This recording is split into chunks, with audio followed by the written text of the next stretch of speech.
Good evening, everyone. My name is Frances Saxton. I am an acting coach and I run Saxton Elite Acting Coach, where I teach actors all around the country the art of acting. So, today, for our Just a Moment podcast, I will be interviewing Desiree Rodriguez alone. We are good friends. We've been friends for about 10 years now. Desiree has been a full-time performer. I'll bring up her resume right here. She has been seen on Almost Family, New Amsterdam, The Village, Orange is the New Black, off Broadway in Comedy of Errors, Titanic, Why You Beasting. She's been in regional theatre, for example, in Kiss My Aztec, which I'm really excited to hear about. She studied a BFA in acting at Montclair State University in New Jersey, which is where I used to live and where we met. And she speaks many languages and is a very, very, very talented individual. So, without further ado, I will bring her in for our interview. Here we are.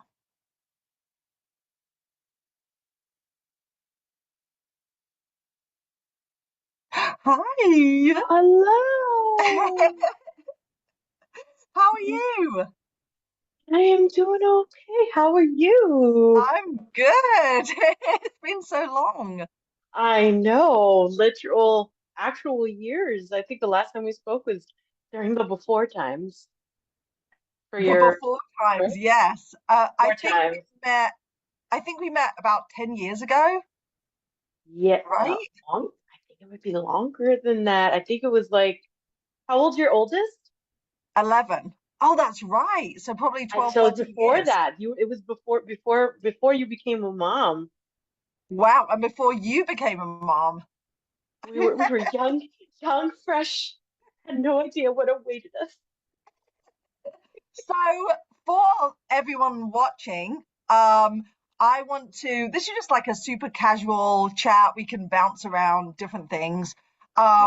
So first I want to go back, all the way back. I just actually read a few things on your resume, Mm. which is highly impressive, of course.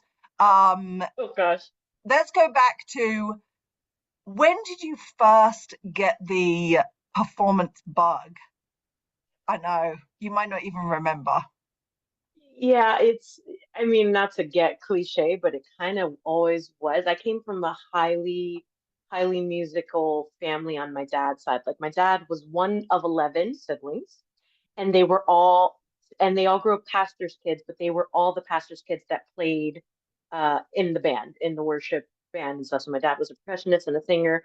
All of my aunts and uncles either played an instrument or sang, so that was kind of always music was always just there. And according to legend, per my mother, first thing of performance was I got lost. She lost me in a Sears and found me. I was 3, and she found me in the TV section, and Little Mermaid was playing, and I was singing "Part of Your World" in like a little crowd. I was That's just so thinking my own world. precious. That song still makes me cry anytime I hear Oh, it sung. 100%. It hits you exactly like in your soul. So apparently that's kind of where it happened. And I any opportunity to be in front of people, I was very much I guess I can say this honestly, I've always been an attention hog. So like that there's that kid in, the program at school that like people aren't saying their lines and I'm saying and I'm mouthing it along with them. And um, so yeah, it's kind of always been, I think the first play that I ever did, I was in 6th grade at a local YMCA. I did Little Shop of Horrors. I know as a 6th grader, they Oh, teenagers do. amazing. Yeah.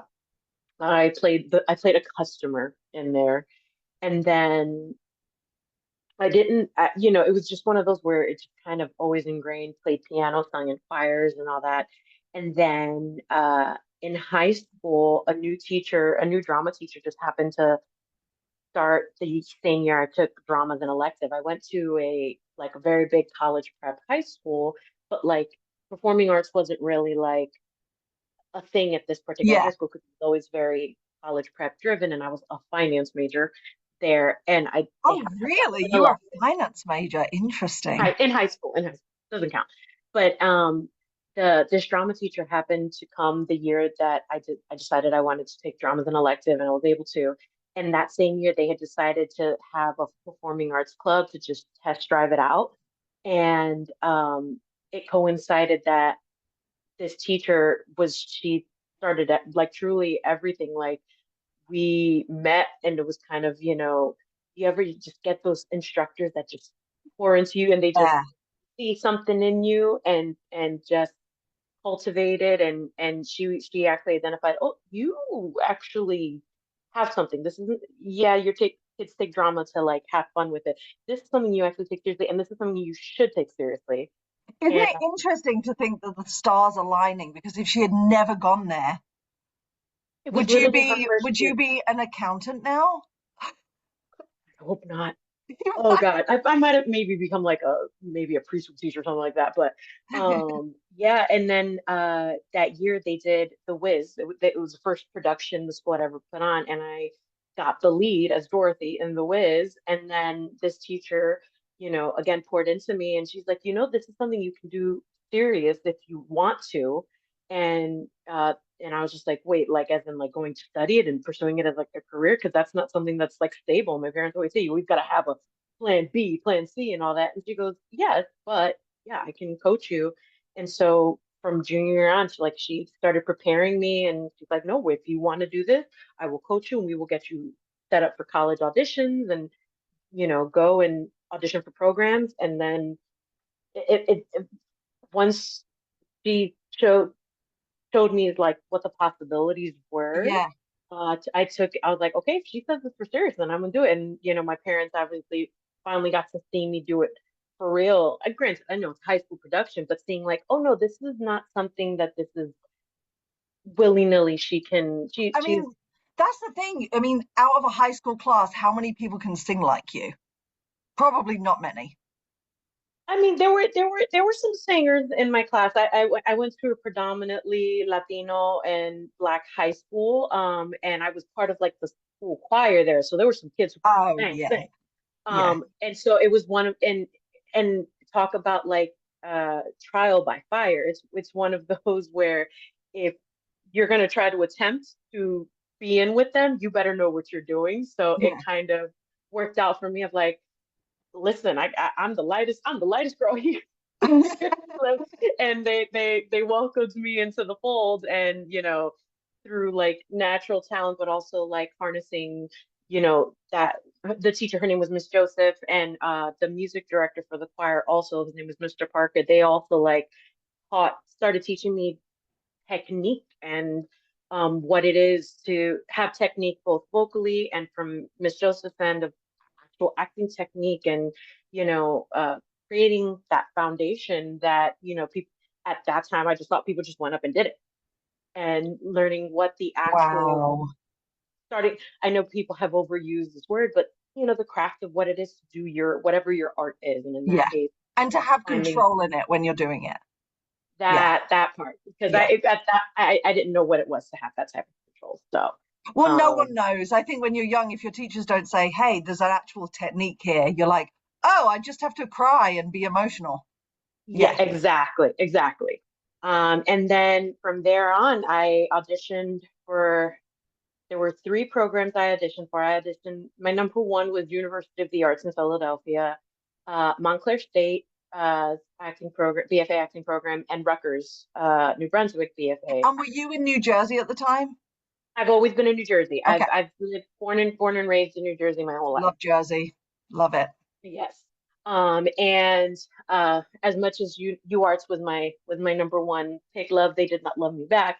And it was one of those, going into this audition circuit, college audition circuit, again, only having just realized, oh, I think I'm, serious about this like a year and change before that. Because I was, auditioning as a high school senior. You get these kids that this is literally all they eat and Yeah. breathe from birth. Meanwhile, I'm just like, oh yeah, I think musical theater was something that I got a taste in at like 16. And yeah, I ended up going to Montclair State, and it was one of those where the students that were running the audition kind of they were just so friendly. And one particular girl, her name was Colleen Finnegan. To this day, she remains a dear, dear friend of mine. And she she was, they were monitoring the auditions and stuff like that, and went in, and I guess I did well enough. They were like, we want to accept you into the BFA acting program. And then from there on in, it was, again, thinking of all the domino effects, like the career that I have today stems from people that I met and had relationships and friendships with from Montclair State. Um, and then, and then going back Such a to good like, school too. Yeah, my husband oh worked yeah, there, but he didn't work there at the same time as you, I don't think. no, He was I the don't think, technical director there for a couple of years, in yeah, 2010. no, that I'm not to age myself, but that was a bit after my time. Not too far out from my time. I was there from 2003 to 2007. Okay. Um, yeah, but I mean, it, I think about my 4 years there, and it was the best. Like, Yeah.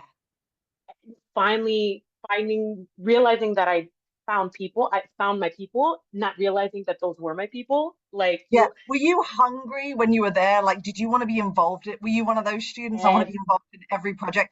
Because I think that a number of students, they're so tired when they're at college. They're like, oh, I'll just do this. But then when you look back, when you graduate and you look back and you're like, oh, I could have done all of this and no, also get the safety net. I was so lucky. I was so, so lucky. So my so some schools, depending on how strict their program is, or like a conservatory or not, sometimes they're really strict as to like if even freshmen can audition and things like that. And Right. Montclair's program is fantastic. From the get-go, they're like, it doesn't matter whether you're in the BA program, BFA program, acting major, musical theater major, dance major, everybody can audition. You don't even have to be part of the theater department to audition for shows. But I was very lucky that I actually got passed my first semester. I was actually passed every semester except one. Um, and I my first show at Montclair State was a musical called Bat Boy.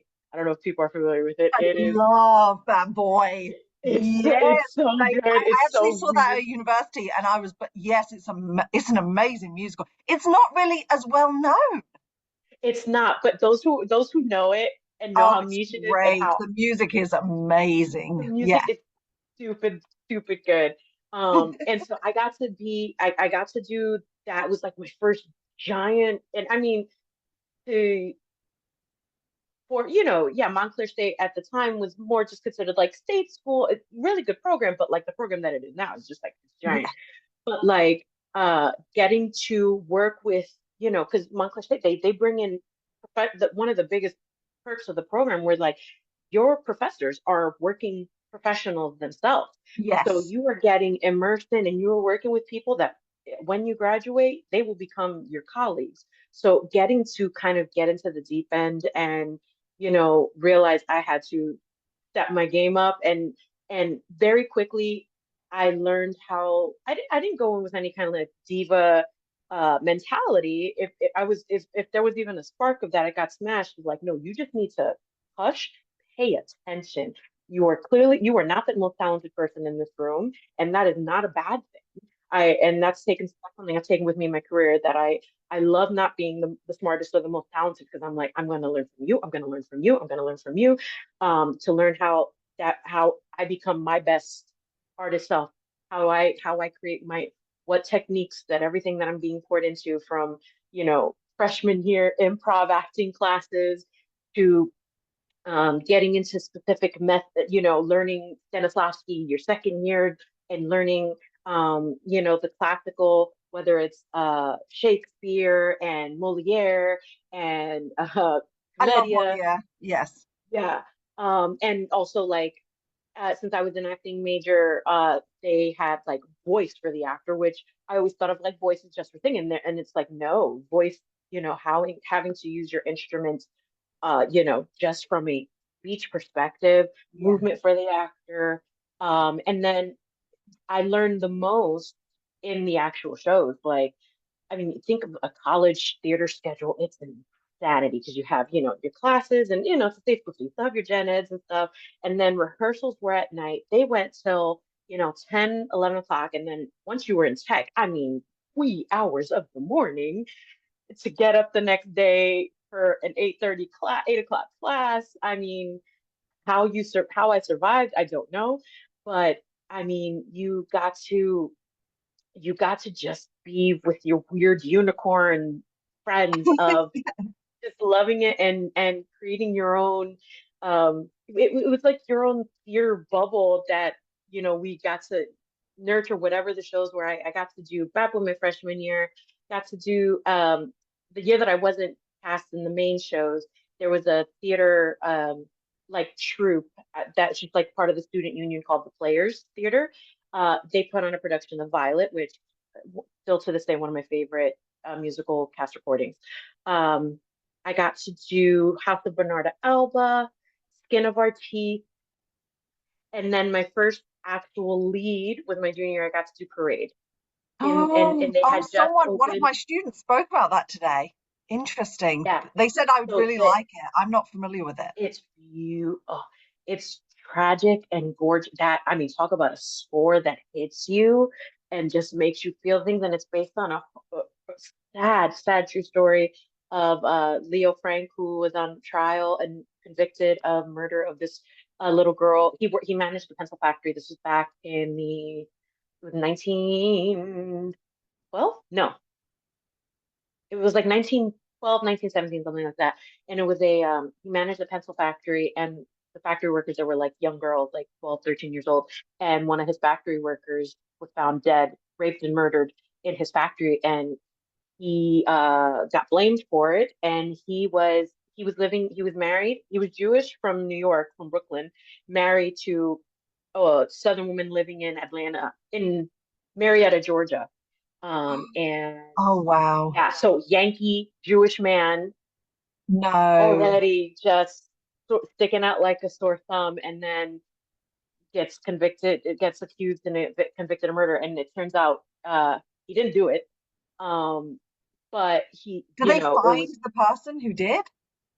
yes, but that guy was actually considered an accessory, and he was a black man who also worked in the factory.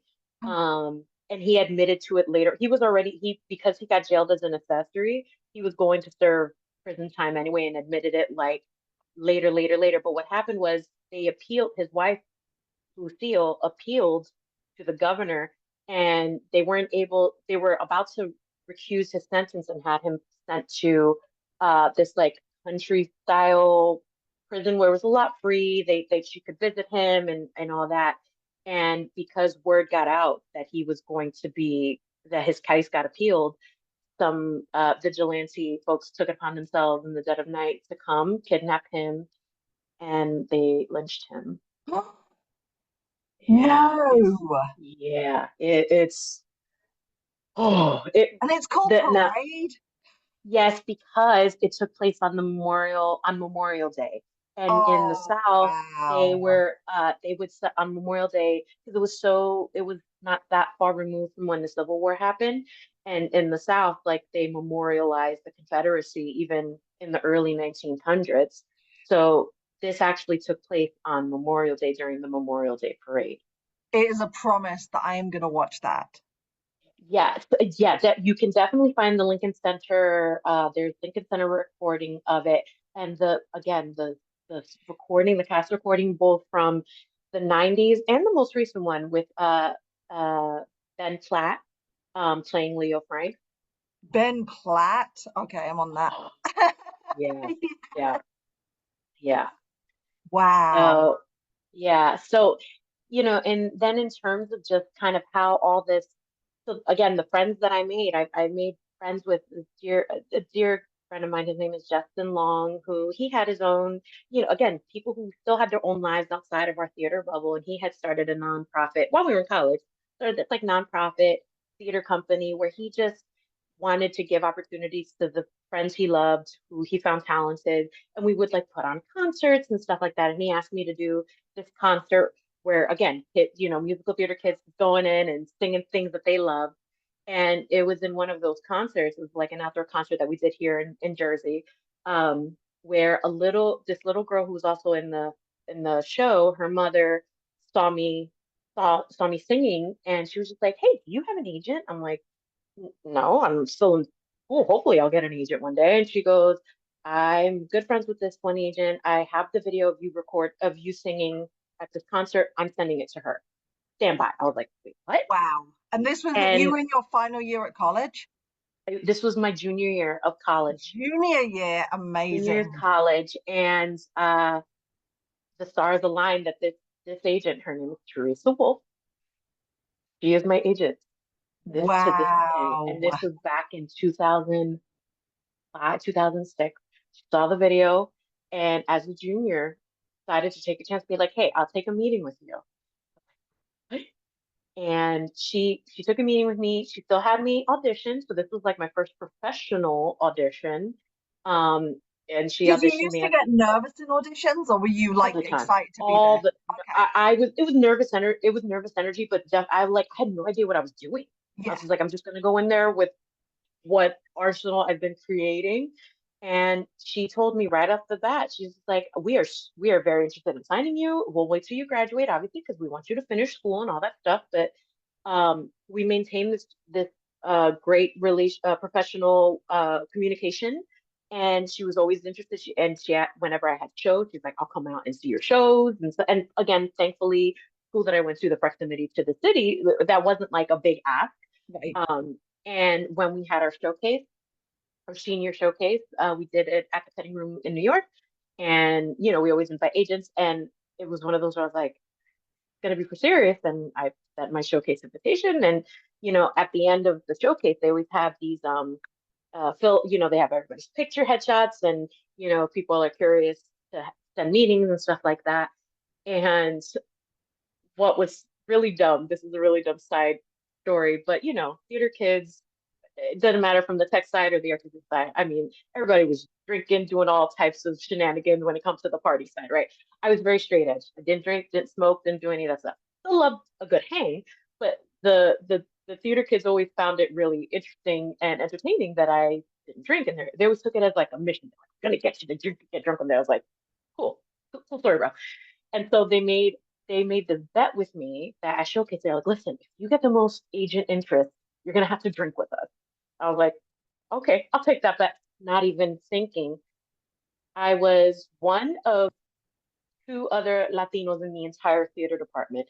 Not only that, a Latina who could also sing in my group of actors of there was like 10 of us actors. Didn't think that I was going to stick out.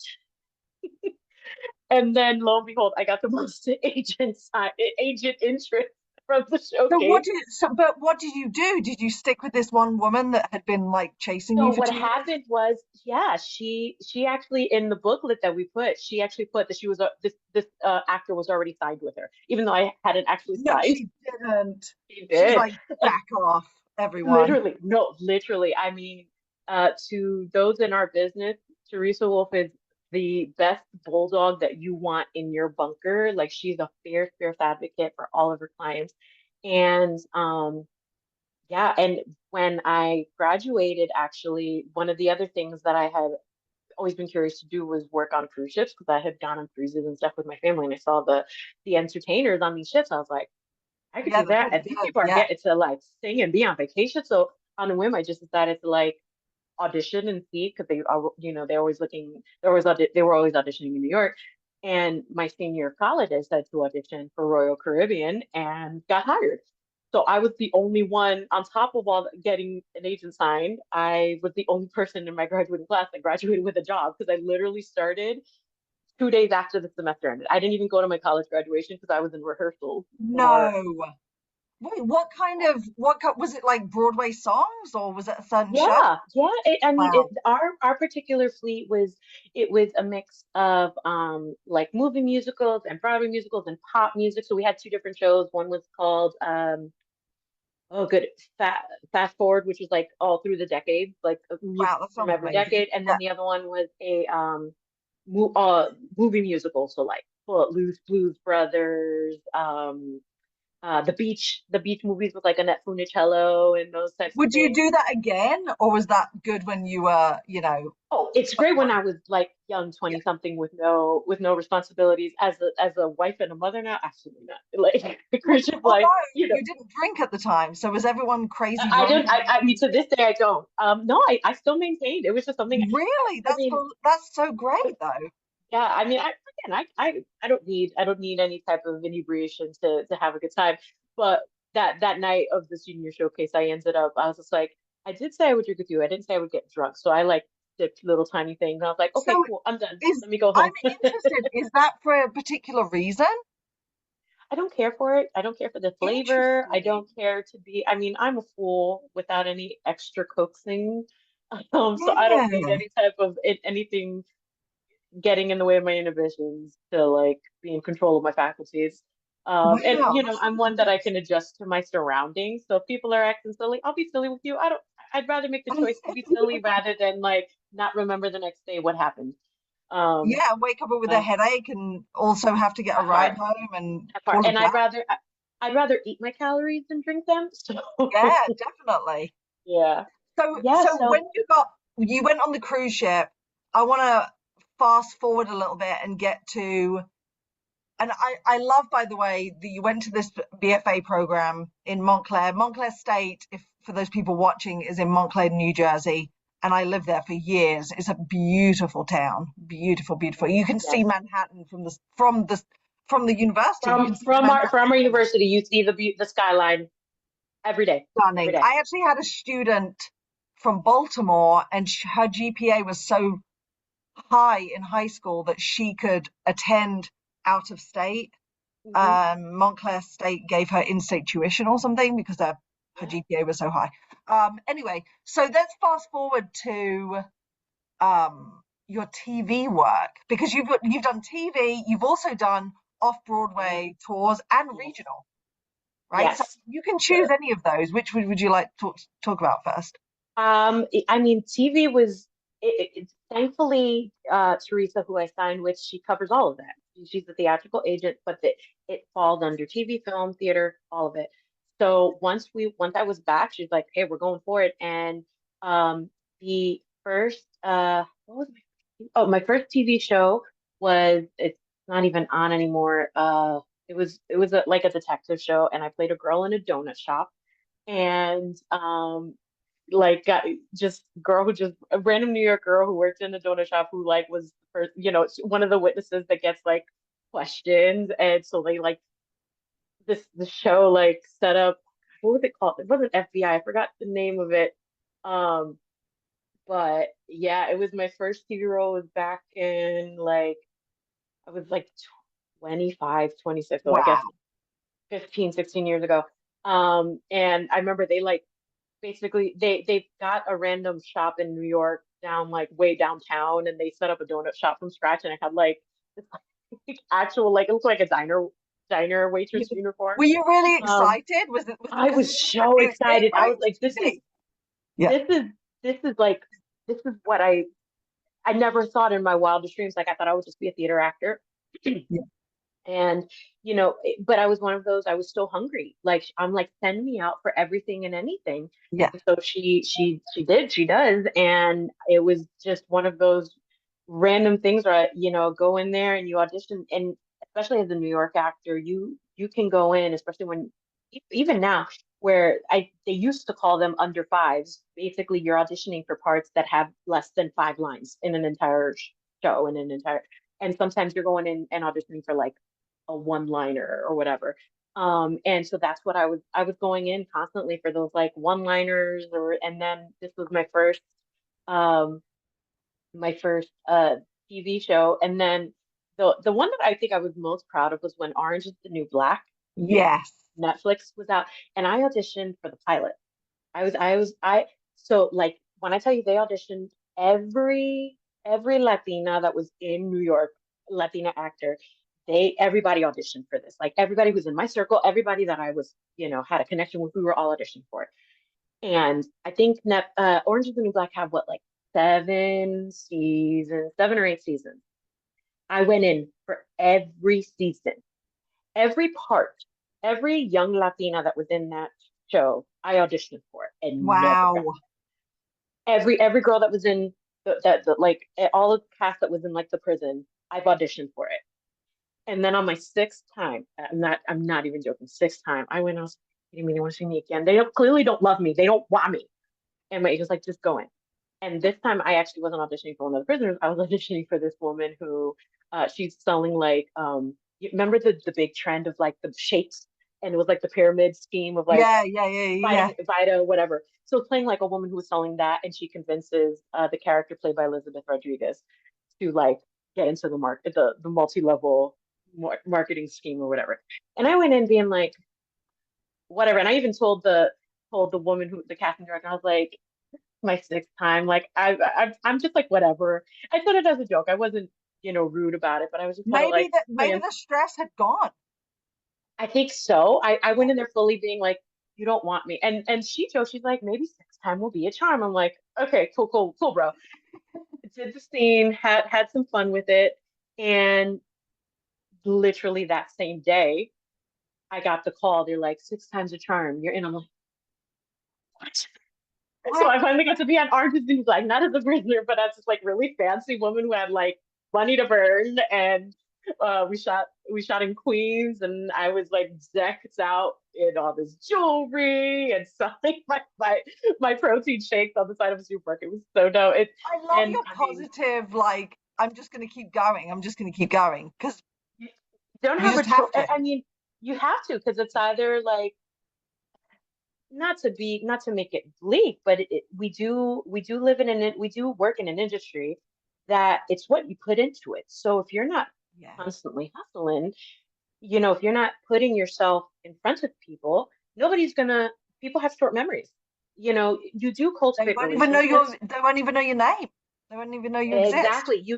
I know people. I hate the word networking. I try to go on to the other end of like you want to keep those relationships that you create in any work. I forgot who it was. I don't know if it was. I learned this on a show. Oh, one of my side jobs, actor, but it was an actor side job, was being a reader for auditions. Um, and that's something I would always suggest any actor go be a reader. It pays something between like $20 an hour, whatever. You're sitting there for a couple of hours. It is fascinating because you get to be behind the table with directors and casting Oh, directors. yeah. You get to see the process and learn how it's so much of it is not personal. But what I have found in doing that is that you're not just auditioning for the one job. You that audition, you're auditioning for the next two, three jobs that come after that. When these other people, because it might be that you're not specifically right and fitting into that picture, whatever that But particular they gig might is. hear you read and be You like, make oh, if you have a good read and you make a good connection, or even just on the surface level, they just like you as a person. yeah, I can say this very humbly.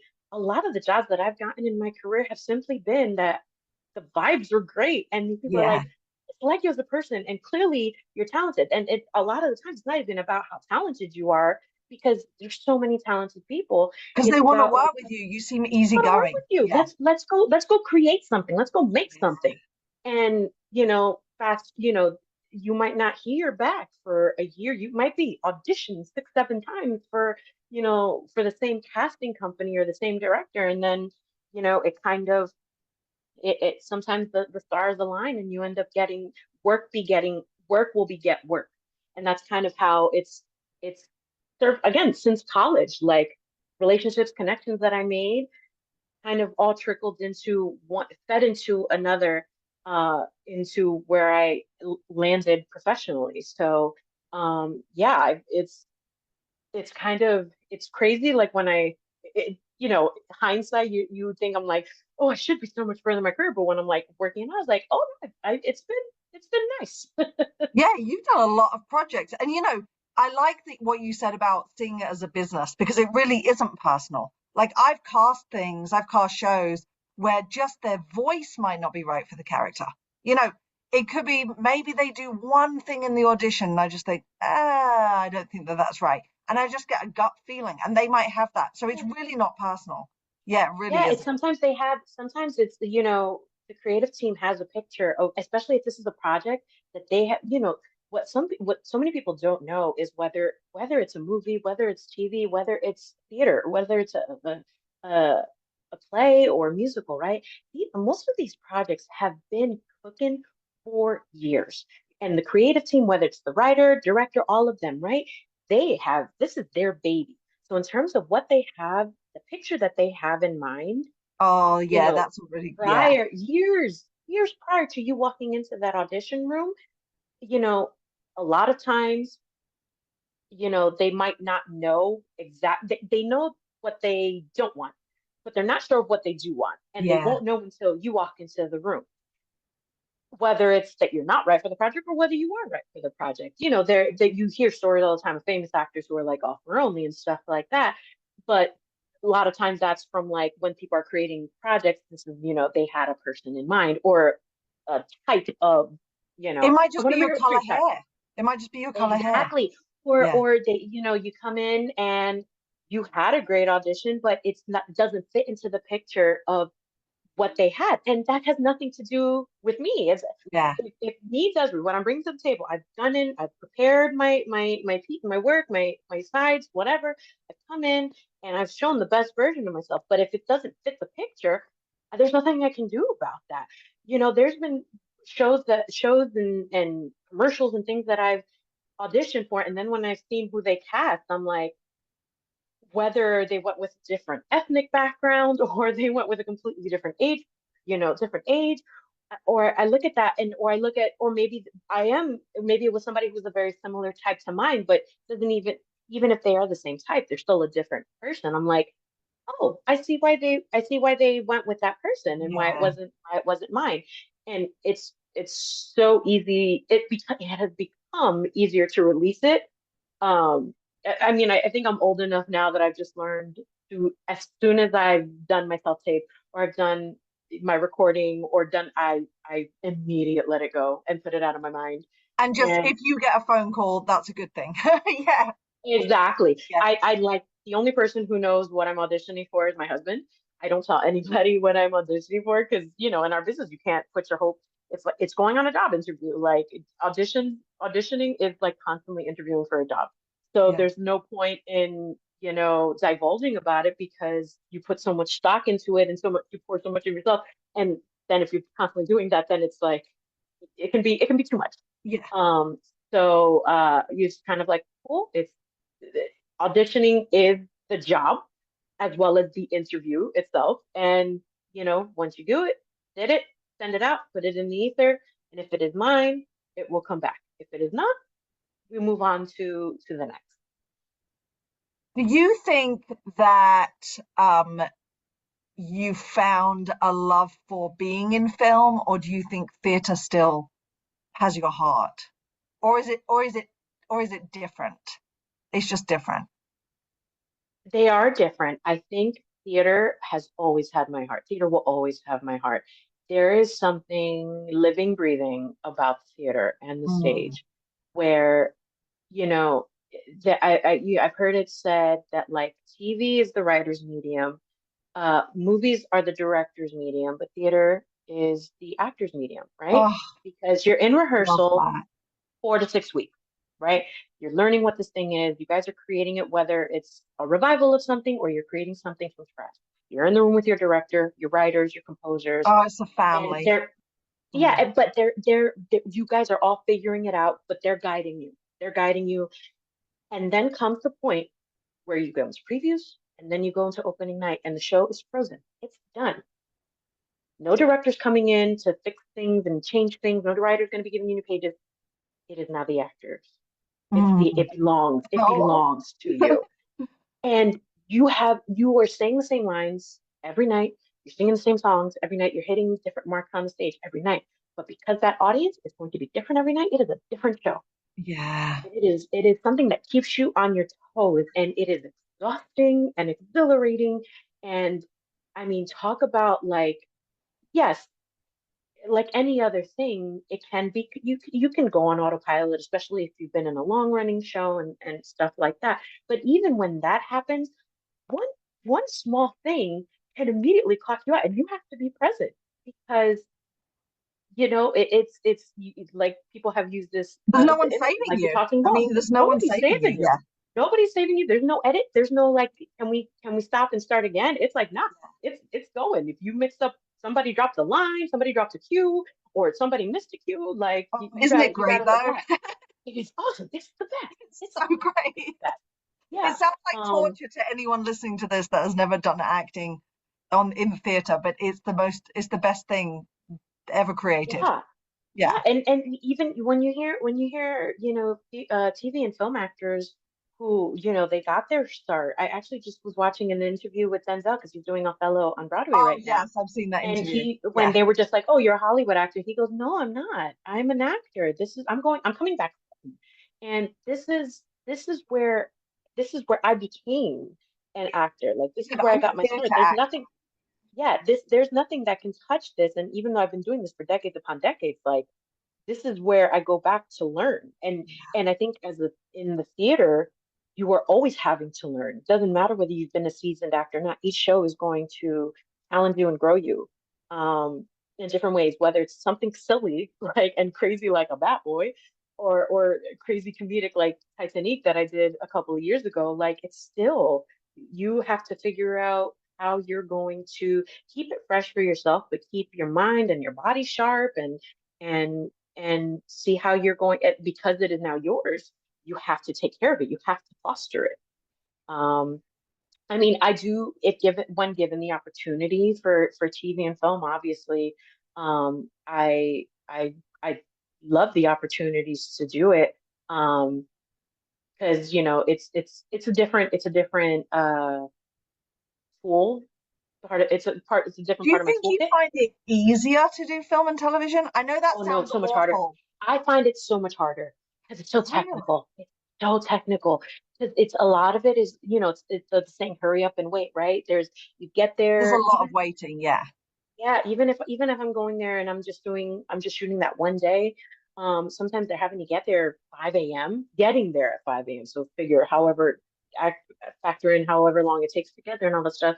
And you're waiting for them to come get you, then hair and makeup, and then setting up depending on how the scale of whether you're shooting outside, you're shooting in New York, right? New York is a living, breathing city, doesn't Yeah. matter where if you're not in a studio, you are out on the ground in the middle of real environment. So the setup and if the camera is not on you, but you're trying to like do your best work when the camera's not on you, it doesn't matter. It didn't happen because it didn't get recorded. So that's one of those things where even now I'm still learning of like, when on coverage of like if the camera's on you, if the camera's not on you, if the camera's on somebody else, but you're still in the scene, you don't, how much you're pouring into it. Again, it's so technical. It's almost like you kind of have to like save up your reserve so that way when, the fact that like same scene of 10 lines can take all day to shoot because Yeah. especially if there's different moving pieces and certain amount of people in the scene, so everybody's got to get covered and And filmed. I can So see how you would have to learn to have a very positive attitude. That's one thing. Don't you think that's one thing, especially like I've worked in theatre and I've worked in film and I've worked in commercials. But if you meet those actors that don't have a good attitude, like going back to it's even the when you say about worst. auditioning, people in the industry, it doesn't matter where you are, we want to work with positive, Good people. positive people. Yes. Yes. So I will tell you this. So when I auditioned for Titanic, I happen to know one of the writer and creators. His name was Constantine Rizzulli. He and I met back in my college days. And I was auditioning for it simply because I was like, Celine Dion, Titanic, and I loved Yeah. working and singing. I went in there just kind of like excited just to like if I got the chance to work and sing with a friend. And I had a great audition, great tape and all that stuff, had great callbacks and stuff like that. Had 2 rounds of callbacks and it felt like I felt positive, like something cool would happen. And then I got the call that I got the job. And like right before I started rehearsals, I started getting messages from colleagues and friends to be like, hey, so I got hit up from the director of Titanic. They were just inquiring about you. I was like, what do you mean they're inquiring about? They're like, no. about you. I was like, professionally? They're like, no, they wanted to know about you as a person. I'm like, Interesting. the director, and to this day, his name is Ty Blue. He takes his community of actors that he works with so serious. Like, there's no room for nonsense of like bad behavior, and just Yes. like, I want to know that the person that I'm hiring is a good, decent human being. And he'd been in the industry for such a long time, so obviously it's like one of those where you have the same connections of Yes, of uh course. Yeah. people and stuff like that.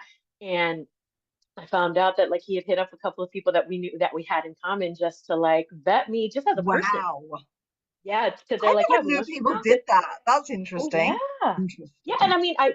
I mean, in that way, I could, I didn't have any like, who would you tell them? I was like, I mean, I go into Well, any, you had no I embarrassing drunken stories.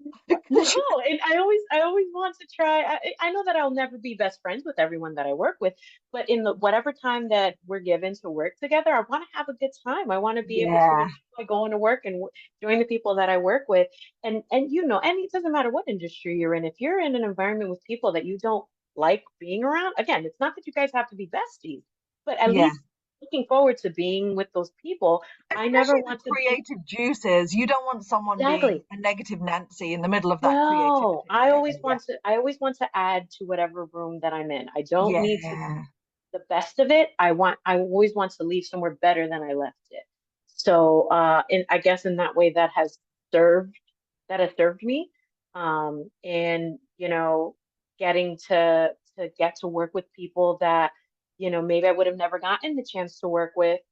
Not be, and this wasn't me schmoozing or anything like that. It was just going in as the person that I grown up to be, the person that my parents raised me to be, and using the skills that I have, but also just letting myself just be who I am and be kind and be a Yeah. decent, good human being, you know? That's such a good attitude to have, just, going forward, and in any, any young actor watching this, where they say, I had a student say to me, she went to a workshop at SETC this year, and she went to, how to, when you walk into the room, what to do, what kind of attitude, and that sort of, how to fill the air with something Yes. positive. And I said, the theater world, the showbiz world is very small.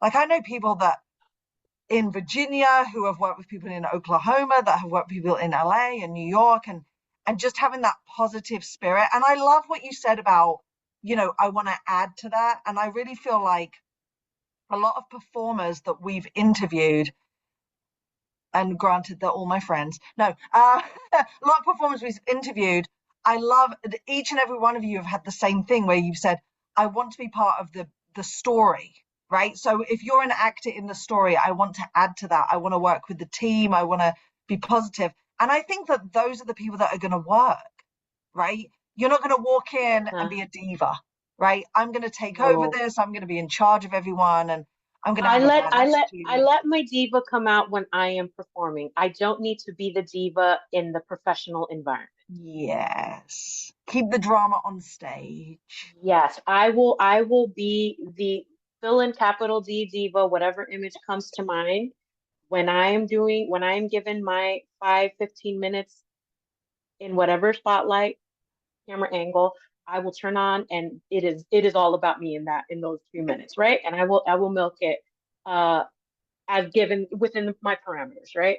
And you Um should, because I've heard you sing, she's amazing, everyone. But I think the other thing too, as a Latina in this industry, as a Latina in the musical theater industry, I mean, the theater industry is small, as you just said, as you just Yeah. alluded to. But being a Latina in musical theater, like, okay, so if theater world is this big, the Latin opportunities for somebody like me is like this. So talk about, we all know each other. And the beautiful thing, I say this is like something that I highlight of like my colleagues, that we might come from different, countries and stuff like that, but we tend to audition for a lot of the same things, see each other at the same calls and stuff like that. Um, Especially in the last 10, 15 years, it, you know, let's call a spade a spade. Acting is very much an ego-driven medium. Doesn't matter Yeah. what you're in, right?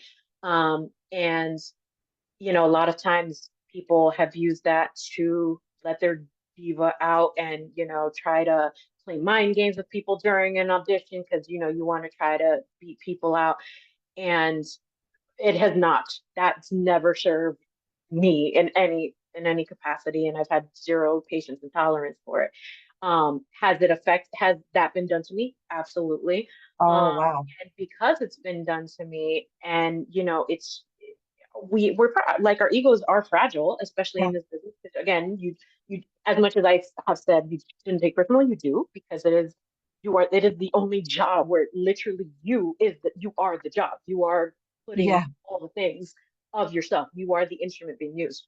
Um, so in that way, I think especially over the last 10, 15 years, I have found that like if I've lost out on a role or if I didn't even get called in, but I know this colleague of mine did, or you know, especially because the parts like that are, and thankfully more things are being written and being put out for people to see Right. that are casting people that look like me and Yeah. Afro Latino brothers and sisters and stuff like that. Um, it's something that I celebrate, and I'm like, yes, because even if it's not me, I want it's only been in the last few years where we've been put in the mainstream in that way. Yeah. So to when that community that I've been able to be privileged to be a part of, we advocate for each other and also lift I each other up love because that.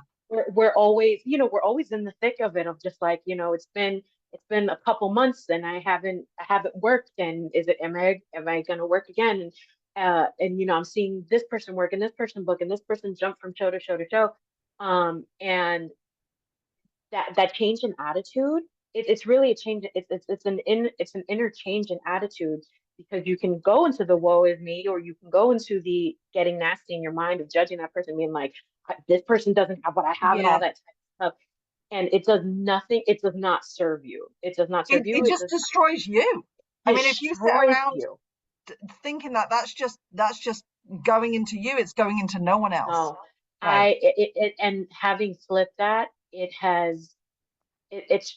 helped me because when I am given the opportunity to be in whatever rooms that I get to be in, I can really go in there with joy and Yeah. not like, oh, finally they get no, it's like, yay, I get to work with you or I saw that you were doing this and let me tell you, I couldn't have been prouder than if it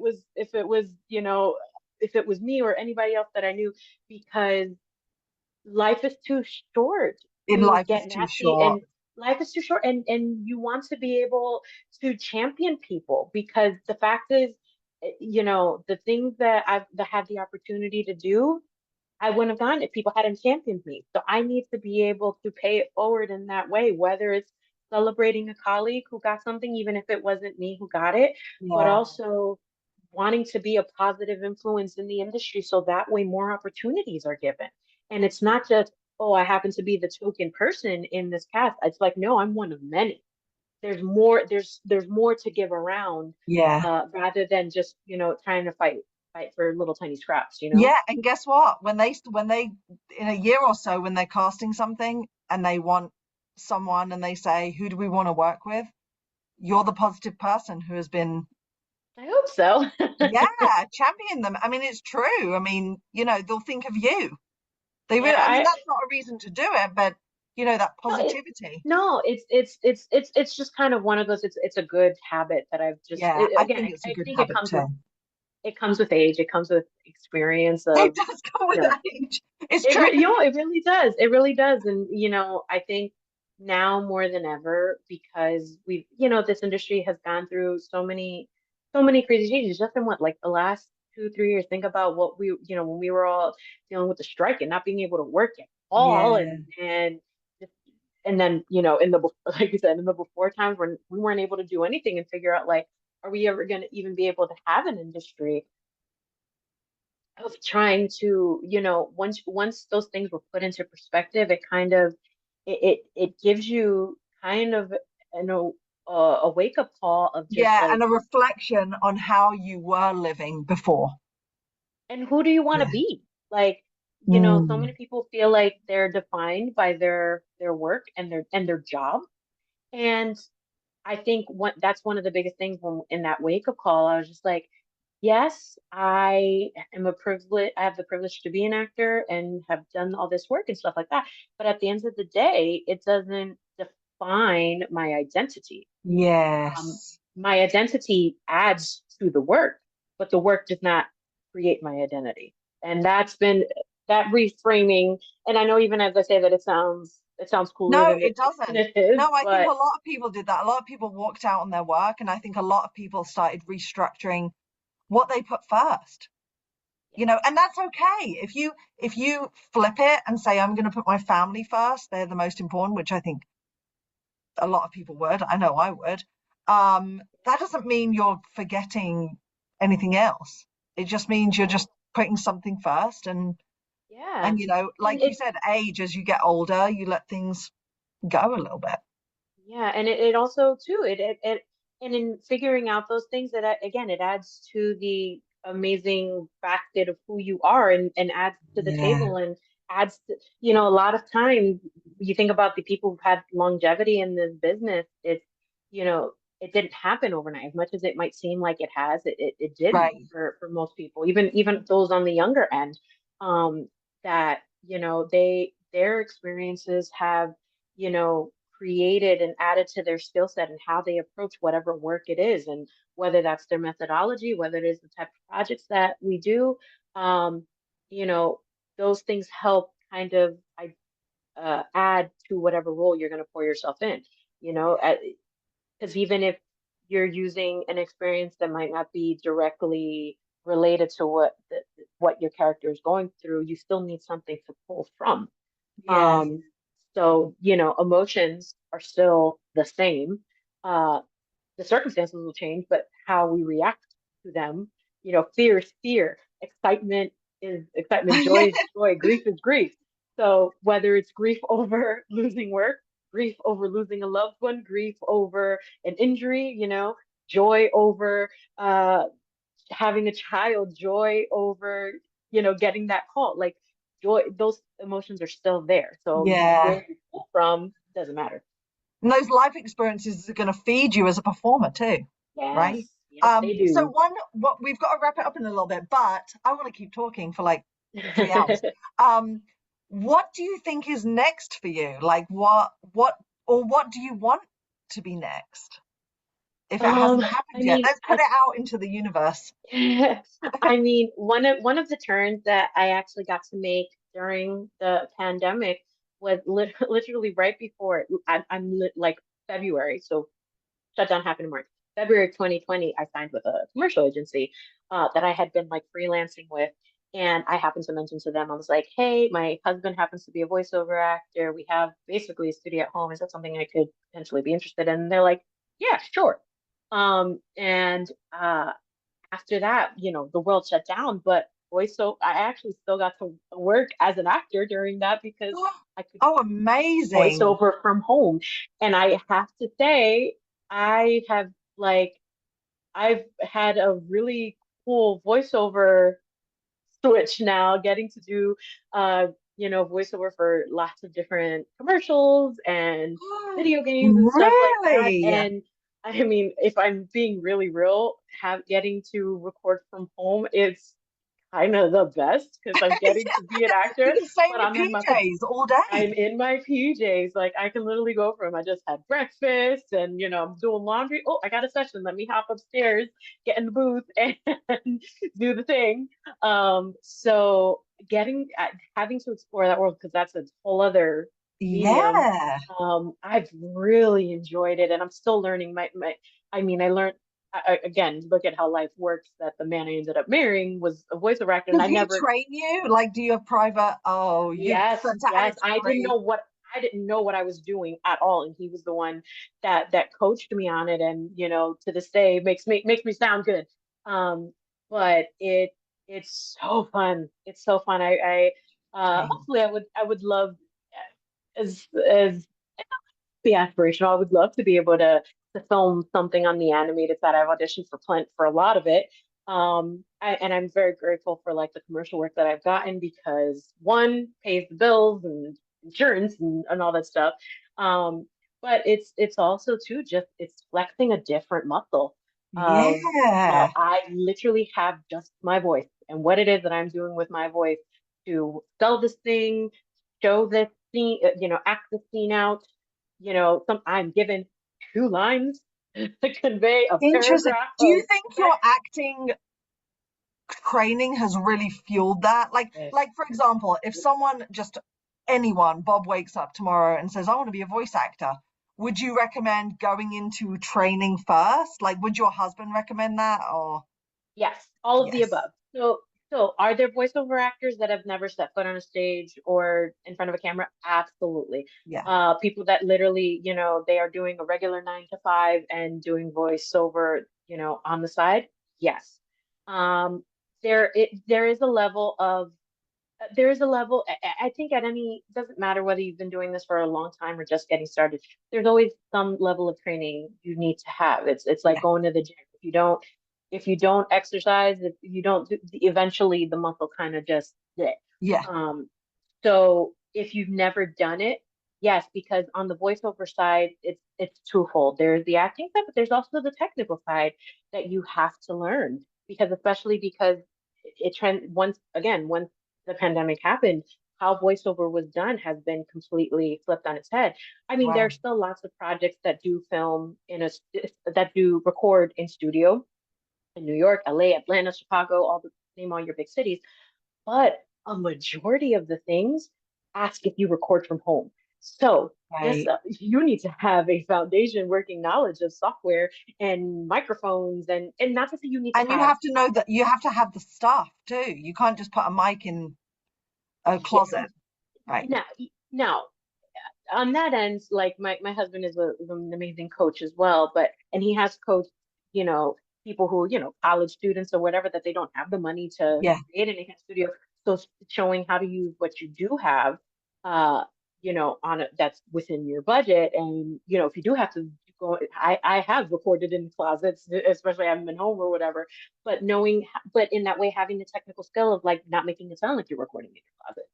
Um, so, those are the things that like you can't just like, oh, I'm just gonna record from my phone and I can be a voiceover actor. Like Right. That's it's an not that amazing thing to learn though. And probably 10 years ago you might not have even thought of going into that. not at all. Not at all. Never thought that that was a Interesting. possibility. Never thought that was a possibility until I just happened to voice again, just uh being brave enough to ask if it's something that I could do, and then being given the chance, not a yeah, where you can do it or whatever. It's a let's try it and see.